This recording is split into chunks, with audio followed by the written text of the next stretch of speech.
Hey up and welcome to this first episode of the FitStart TV, where every day I'm going to share different health, fitness and nutrition advice geared towards you kickstarting something new. And if you've ever tried to start a new health or fitness regime, you know that it can be pretty tough. There's lots of myths and ideas and tips and trends out there, and sometimes it's really hard to cut through all that and find actionable stuff that works. My name's Craig Williams. I've coached thousands of people well over a decade on the fitness and fat loss front line. I've basically helped run retreats every week for the last 10 years where we coach 20 to 30 people every week and get some incredible results. So I've got a fair idea about what works and what doesn't work. And I've also had my own weight loss journey. I remember my most desperate times when I was walking out of a kebab shop and I was just like, enough is enough. Fast forward 11 months, I'd lost 4 stone. I was in the greatest shape of my life. I was the fittest I've ever been. And these are all the kind of things that I'm going to be sharing with you through a series of daily TV shows like this. Now we're just getting started. So this isn't the finished product at all. Over time, we're going to shape, round off the corners, see what works, see what you guys are interested in listening to. And I'm pretty sure in 6 months' time, it's going to be a very different FitStart TV than it is right now. But this gets us going, and that's what it's all about. So I'm going to start off with a little series which I've called the 5x5. So this is 5 most common questions I get whenever somebody is starting a new health, fitness, fat loss regime. Okay, and also 5 things that they never ask that they should. Okay, so I'm going to tackle each one over the next 10 days. Okay, so in this first one, there's just like a bit of a general, some general tips just to get you going. Okay, because every time we have an episode like this, I want to give you frameworks, models, methods in which you can implement stuff into your life straight away. I want to be really, really valuable to you, and I'll deliver it in my, this is me, no nonsense, northern tones. I'll kind of, I'll cut through all the crap. I won't give you any bullshit, and this is the way it is. So by the end of this session, I want to take you from sort of overwhelmed, not really knowing what to do, all the way to feeling completely energized with a clear path of how to get started. So let's get into it. What I want to talk to you about is something that I call the START method, okay? The START model for getting going, okay? So START, each letter corresponds to a certain phase, a certain word, and I'm going to describe that more as we go along. Okay, so the first one, S, small steps. This is incredibly important. How do you eat an elephant? 1 bite at a time. Sometimes we try and take on things so much too soon, it becomes overwhelming. Okay, we get paralyzed by the amount of stuff that we have to do and things we need to change. You just got to do small steps. Just start off. I was having a conversation the day someone said, right, I need to lose some weight for a wedding. Tell me what I need to do. Give me a program. What do I need to eat? Give me a nutrition plan, all this kind of stuff. I was like, whoa. Let's just track stuff for a week. How many steps are you taking every day? How much activity are you doing? What are you actually eating? Where are the big hitters? Let's just focus on that first of all. All right, and we'll just do small steps, especially in the first couple of days. So that's the first one, S, small steps. Secondly, T, track your progress, okay? You've got to start monitoring everything. If we measure it, we improve it, okay? So fitness retreats that we run, all right, we've been running, our catering budget has been running away for quite a while now. Ultimately, it boils down to the fact that we just do not track it. So we've created a form, we're starting to track that, and all of a sudden we can see where money's going, we can see how people are thinking about the budget, and we could already see how we can start to pull things back but still maintain standards. And it's exactly the same with your health, fitness, weight loss, whatever it is you're trying to kickstart. The minute you start to track it, we can start to improve it. Now that might be weight, okay? Weight's not always the best for some people. There are some people out there that have got no business, tracking their weight because they obsess about it. And if you're one of them, then just tie a little bit of string around your waist, level your belly button, and just track your progress like that without any figures, okay?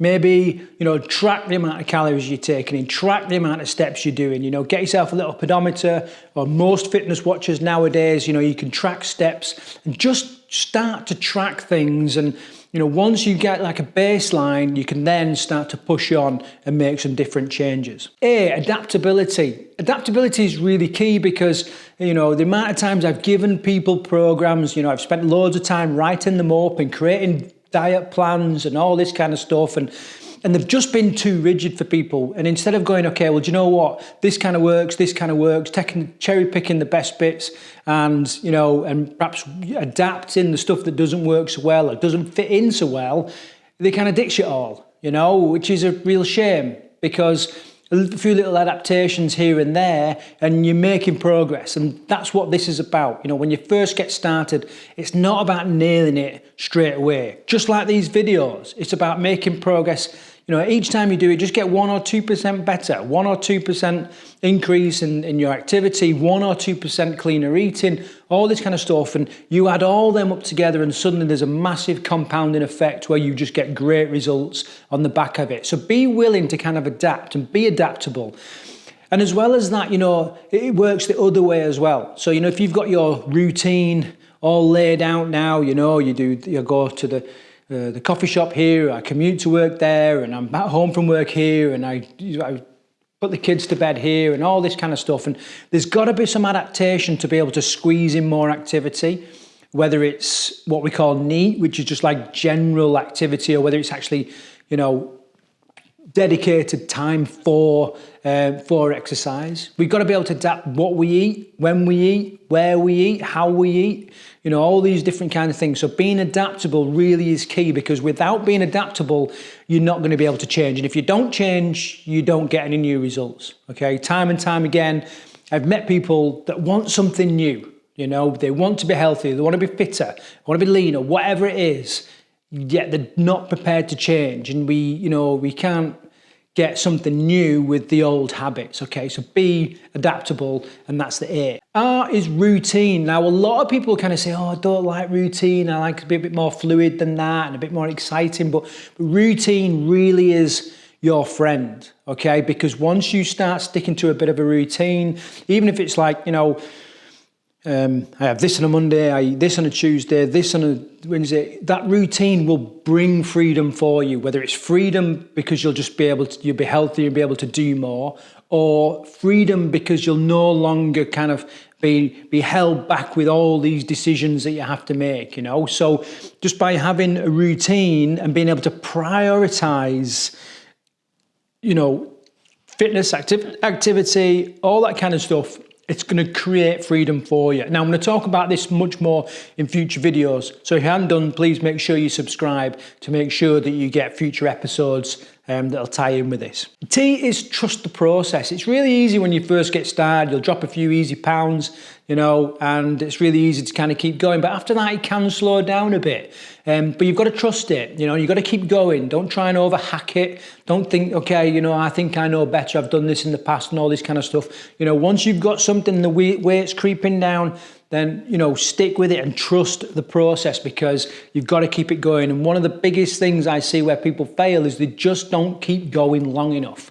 You know, they really just don't keep doing what's working for long enough to reap all the benefits, right? Now, sometimes that is because, you know, I'll tell you a little story. You know, I spoke to people and it's like, okay, we just need to cut out chocolate or alcohol and like that. My God, without chocolate or without alcohol, what have I got in my life? And the reality is, you know, we see it as like completely terminal, no chocolate or alcohol ever again in our life. And it's not like that. It's just temporary. Okay, so it will come, you know, you will be able to have stuff in the future, and you'll probably be much more in control of it. You know, you might not tend to binge as much, you know, it might not lead to other unhealthy habits, or you know, affect your day to day. Like you can't function right because you're pissing up every night and all that kind of stuff. So just trusting the process and sticking it through is really, really important. So that's the START model for getting going. If I could just use a little story or a metaphor to explain this, it's a little bit like, you know, growing a house plant. You know, you start off and, you know, you can't just sort of plant a seed, then go back in the morning and go, oh, where's my huge money plant? You know, it doesn't work like that. It takes time, and, you know, you've got to get it in the right environment, and you've got to give it what it needs, you know, water, nourishment, sunlight, all that kind of stuff. Then give it time, keep watering it every day, be consistent, make sure that it doesn't dry out, you know, make sure that it's got nice sunlight and the room temperature's right, and keep that going. And if you can keep the environment right and keep adapting it, then suddenly you start to get a little shoot, and that shoot then grows and grows and grows, and over time we get this beautiful money plant or whatever kind of plant you want, and that's a lot like your results, okay? Very much in the starting period now, okay? So you've just got to see it early doors. You're planting the seeds, okay? Keep nurturing those seeds, and trust me, it really, really will pay off in the future. Okay, a couple of other things that you can do to implement what I'm talking about now. All right. First of all, have a think about some goals. Now, I don't need you to set loads and loads and loads of different goals, but just have a general idea of what you're looking to achieve. Whether it's an amount of weight lost, whether it's a particular image, whether there's a dress you want to get into, whatever goal works best for you. But without a goal, we don't really, we're just kind of walking around aimlessly, and we're never really going to get to where we want to be because we've not really defined where we want to be. So set some goals to get you going, and make sure they're kind of specific and attainable. There's no point me saying, I want to be bloody, 68, 65 kilos. I haven't been 65 kilos since I was bloody 13-year-old. It's not really attainable, but I could drop 10 kilos relatively easily, and it's attainable, and actually that's quite succinct as well. So, have a little think about that. Choose physical activity you enjoy. I'm a massive sort of advocate of doing exercise that you enjoy and doing movements that you enjoy. There's far too much out there that we've got to do, we feel obliged to do, and it feels like a punishment. Just life itself is full of stuff like that. In order to sustain the exercise, pick stuff that you're going to enjoy, and it will be much more likely that you will stick to it. I'm going to talk about this in future videos, but you really, really must prioritize clean nutrition. Don't worry, when we first get started, when I said before about, what people tend to ask me, it's they tell me what to do, tell me what to eat and all this kind of stuff. But when you first get going, it's more about what you're no longer doing and more about what you're no longer eating that gets you results. And so really focus on that nutrition, because that is where results are, in that nutrition. And that's it's not a popular truth, if I'm honest. People just, when you do your exercise, you feel like you've done something. When you eat a lettuce, you don't really feel the benefit. But over time, that's where the real results are, and the exercise will just help speed it up as the catalyst. In regards to exercise, pick a time. Forget what people say about the best time to train for fat loss and all this kind of stuff. Pick a time that works for you and dedicate, set that time aside for activity. Well, even if it's just going for a walk, a little circuit at home, or, if you do get to the gym, a bit of spin class, swimming, whatever it is, but, make sure you set time aside and do that well in advance, okay? And say, this is my time when I'm going to do my activity, okay? And don't compromise it for anything. That's really important you do that. Otherwise, if you try and do it, I'll go to the gym at some point tomorrow, chances are, because you're very reactive, chances are it won't happen. Life will fill the time, if you don't actually structure that time for exercise, and dedicate that time. So, you've got to be proactive about it. And again, where I've seen people fail to be more active is they don't really set that time aside. They don't dedicate, write it in the calendar, put it in the thing so it's there, and then stick to it. They kind of just a little bit loose with it, and that's no good for anybody. Next one that can really help is just celebrate your successes, no matter how small they are, whether it's with your partner, with your kids, your family, a training partner, whatever. When you've got to look out for improvements, and you've got to look out for successes, and then you've got to kind of celebrate them. Now, I'm not saying you go and get yourself a bottle of champagne and you're doing a Formula One, winners podium, shaking the bottle and all that kind of stuff. But, whatever it is, you just kind of make sure you celebrate that, whether you put a little smiley face in the diary, you put a sticker on the fridge or whatever, but just something that, that just acknowledges the fact that you're making progress, because there's going to be plenty of times when you feel like you're not making progress, or you have little knockbacks, and we've got to stack up all these positive moments and thoughts and memories to offset those negative thoughts. Now, some research will tell you that a negative thought can be up to 21 times more powerful than a positive thought.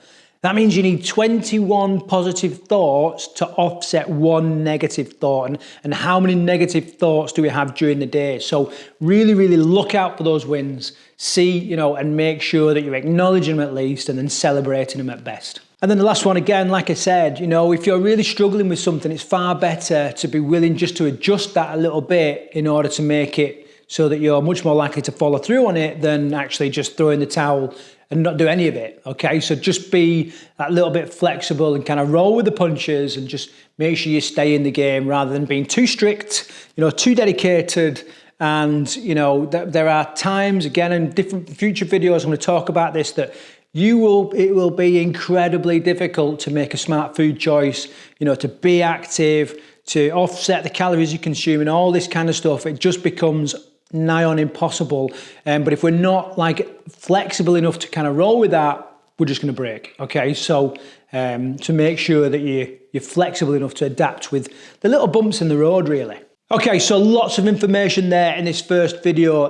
Just a little bit of a word of warning. Obviously, you don't get a grip of this, all right? If you don't get a grip of these things and implement these things, then you really have got a high risk of chronic disease. I heard a saying the other day that sitting is the new smoking. We had so many health problems caused by smoking. That's coming down now, but now we're getting so many health problems caused by the act of sitting in a sedentary lifestyle and eating crap food on top of that. So we've got to, you've got to be doing something. There's no better time to get started. Please do not put it off any longer, waiting for Monday morning or whatever. Just go, do it today. You've got some good actionable tips today. This is one big community. We're all in this together. So let's get smashed into it. And let me know below if you found this a benefit and what you can actually implement into your own routine now to get you going again. Okay, so what to do next? Review the START model, okay,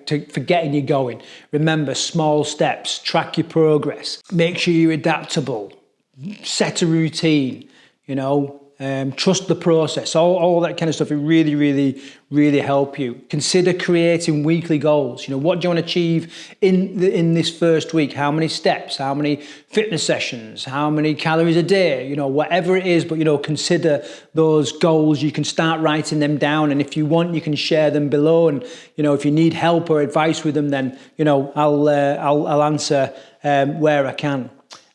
Share your goals with somebody. They can kind of hold you accountability. Now, don't just post it all over Facebook. That's not what we're talking about. Again, I'm going to talk about this in the future, but just perhaps have somebody that you can sort of share your ideas with, and they can kind of go, how are you getting on with that? Do you need some help with that? Or it might be your partner, your best friend, it could be anybody, okay? But find someone. And if you're really, really struggling, I am considering setting up a small group, a small community where we can work through the models and everything that I'm going to share and hold each other accountable. So if you're interested in that, let me know, and that might just kick my ass into gear and get the group set up a bit quicker. So let me know. Next thing, just get going today in some form, whether it's writing out your goals, whether it's forging time in your diary, whether it's making a note of the START process, finding accountability, whatever it is, I don't care, but just do something today. Get going. Do not put it off until Monday morning or the next week or whatever.